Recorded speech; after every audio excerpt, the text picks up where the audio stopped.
கிச்சன்ல ஒரு ஓரமா இந்த ஒரு மண் சின்ன சட்டி என்கிட்ட இருந்தது.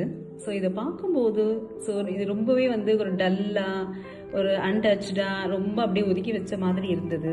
ஸோ எனக்கு சடனாக ஒரு தாட் வந்தது.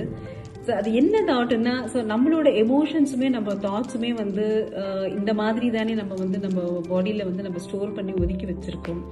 ஸோ இதை வந்து ஏன் நம்ம இப்படி ஒதுக்கி வைக்காம இதை வந்து ஒரு லைஃப்ல வந்து நம்ம சரியா பயன்படுத்தாம நம்ம வந்து அப்படியே சப்ரஸ் பண்ணி இருக்கணும்ன்றதுனால ஸோ இதை நான் என்ன பண்ணேன்னா, ஸோ இதை கொஞ்சம் நம்ம கலர்ஃபுல்லாக ஆக்குவோம் அப்படின்றதுனால ஸோ அதை பெயிண்டிங் பண்ண ஸ்டார்ட் பண்ணேன்.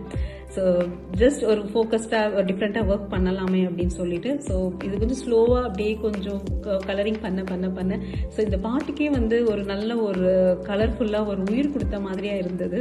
ஸோ இதே மாதிரி தான் நம்ம உடம்புல இருக்கிற தாட்ஸ் எமோஷன்ஸுமே வந்து அப்படியே சப்ரஸில் இருக்குது. ஸோ அதுங்களை வந்து நம்ம கண்டிப்பாக அதை எப்படி வந்து ஹேண்டில் பண்ணணுன்றத தெரிஞ்சுக்கிட்டாலே ஸோ இந்த பாட் மாதிரியே நம்மளோட தாட்ஸும் நம்மளோட சிந்தனைகள் எண்ணங்களுமே வந்து ரொம்ப பியூட்டிஃபுல்லாக கலர்ஃபுல்லாக ஆக்கலாம்.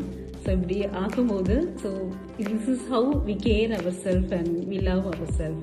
அண்ட் மெயினாக நம்ம எப்படி நம்மளை ரெஸ்பெக்ட் பண்ணுறோன்றது தான் ரொம்ப இம்பார்ட்டண்ட். ஸோ இந்த பாட்டு மாதிரியே நம்ம லைஃப்பை வந்து டல்லாக இல்லாமல் ஸோ கலர்ஃபுல்லாக மாற்றக்கூடிய ஒரு அந்த தன்மை நம்மளுக்குள்ளே தான் இருக்குது.